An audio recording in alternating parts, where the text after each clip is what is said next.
Hi friends, இந்த video chapter 1 accounts from incomplete recordsல exercise 18 sum பார்க்கலாம். So Mary doesn't keep her books under double entry system. From the following details, prepare trading and profit and loss account for the year ending 31st March 2019 and balance sheet as on the date. Cash book கொடுத்துருக்காங்க, அதுக்கப்புறம் other information கொடுத்துருக்காங்க. So இங்கே வந்து other information பார்த்தீங்கன்னா Sunday டேட்டாஸோட closing balance இல்லை, ஓகேவா? So வந்து அதை கண்டுபிடிக்கணும். அப்புறம் வந்து அடிஷ்னல் இன்ஃபர்மேஷனில் எல்லாத்தையும் கொடுத்துருக்காங்க, ஓப்பனிங் கேபிட்டல் கொடுத்துருக்காங்க இதில், ஓகேவா? சரி, நம்ம ஃபஸ்ட்டு வந்து க்ளோசிங் டேட்டாஸ் கண்டுபிடிக்கணும், அதுக்கப்புறம் வந்து trading account, profit loss account, balance sheet, ஓகேவா? So first calculation of closing datas, ஓகேவா? ஸோ ஃபஸ்ட்டு ஓப்பனிங் பேலன்ஸ் எழுதுனா to balance brought down, that is Sunday டேட்டாஸோட ஓப்பனிங் பேலன்ஸ் வந்து 1,30,000. ஸோ 1,30,000. நெக்ஸ்ட் இங்கே பார்த்தீங்கன்னா கிரெடிட் சேல்ஸ்ன்னு சொல்லிட்டு 2,90,000 கொடுத்துருக்காங்க அடிஷ்னல் இன்ஃபர்மேஷனில். ஸோ அது வந்து இங்கே தான் வரும், டூ கிரெடிட் சேல்ஸ் 2,90,000. நெக்ஸ்ட் இங்கே பார்த்தீங்கன்னா டெட்டார்ஸ் வந்து 3,40,000, ஓகேவா? அது வந்து கிரெடிட் சைடில் வரும் பை கேஷ் 3,40,000, ஓகேவா? இப்போ வந்து டோட்டல் போட்டுடலாம், வேறு எந்த ஐட்டம் இல்லை, ஓகேவா? ஸோ 4,20,000 சைன் போட்டுடலாம், 4,20,000. ஸோ இதுலேருந்து இது மைனஸ் பண்ணால் பேலன்ஸ் வந்து 80,000.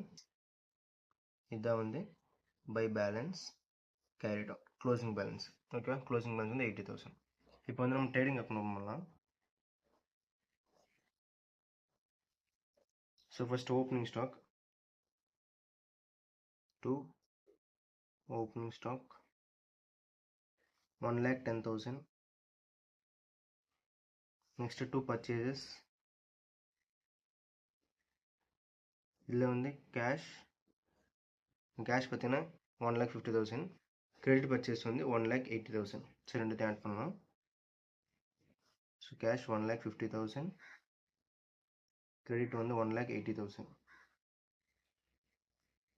டோட்டல் வந்து 3,30,000. நெக்ஸ்ட் வந்து சேல்ஸ் எழுதலாம், பை சேல்ஸ். இது வந்து கேஷ் கிரெடிட்.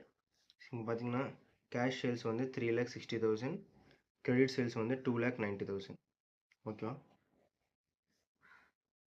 3,60,000, 2,90,000, ஸோ 6,50,000. அப்புறம் closing stock, by closing stock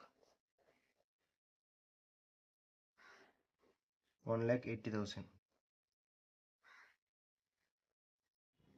so இங்கே வந்து கேஷ் புக்கில் பார்த்தீங்கன்னா வேஜஸ் இருக்குது 70,000. ஸோ அதுவும் வந்து நம்ம ட்ரேடிங் அக்கௌண்ட் எழுதணும். ஸோ டூ வேஜஸ் 70,000, ஓகேவா? ஸோ இப்போ வந்து டோட்டல் பண்ணிடலாம் ட்ரேடிங் அக்கௌண்ட்டை. ஸோ இது டோட்டல் வந்து 8,30,000. ஸோ 8,30,000. ஸோ இதுலேருந்து இது மூணுத்தையும் மைனஸ் பண்ணால் பேலன்ஸ் வந்து 3,20,000.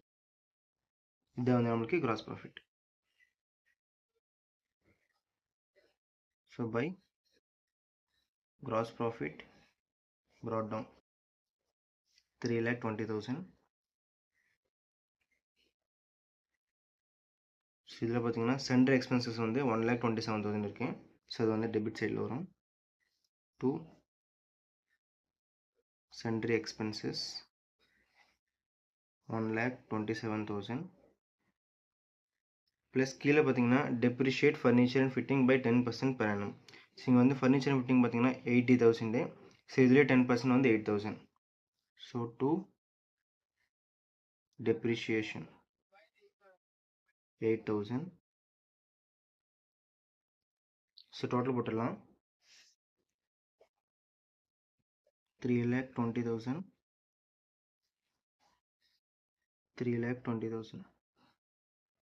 ஸோ இதுலேருந்து இது ரெண்டுத்தையும் மைனஸ் பண்ணால் பேலன்ஸ் வந்து 1,85,000. ஸோ இது வந்து நமக்கு net profit. To net profit ஓகேவா? இப்போ வந்து பேலன்ஸ் ஷீட் போடலாம். ஸோ ஃபர்ஸ்ட் லைபிலிட்டி சைடில் எழுதலாம். Capital 2,80,000. So add net profit 1,85,000.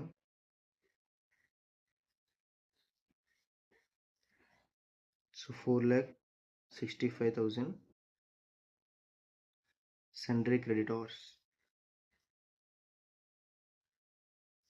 90,000. So asset side போயிடலாம். So first வந்து furniture 80,000 minus depreciation at 10% 8,000. So balance வந்து 72,000. Next வந்து debtors நம்ம கண்டுபிடிச்சோம் ஃபர்ஸ்ட் 80,000. நெக்ஸ்ட் வந்து ஸ்டாக் 1,80,000. ஸோ நெக்ஸ்ட் பார்த்தீங்கன்னா நம்ம கேஷ் புக்கில் க்ளோசிங் பேலன்ஸ் 2,23,000. ஓகேவா? ஸோ அதுவும் இங்கே எடுக்கணும். So cash 2,23,000. ஓகேவா? ஸோ இப்போ வந்து டோட்டல் போட்டுடலாம். 5,55,000. ஸோ இது ரெண்டுத்தையும் ஆட் பண்ணாலும் 5,55,000. ஓகேவா? ஸோ ஃபஸ்ட்லேருந்து காமிக்கிறேன். தேங்க்யூ.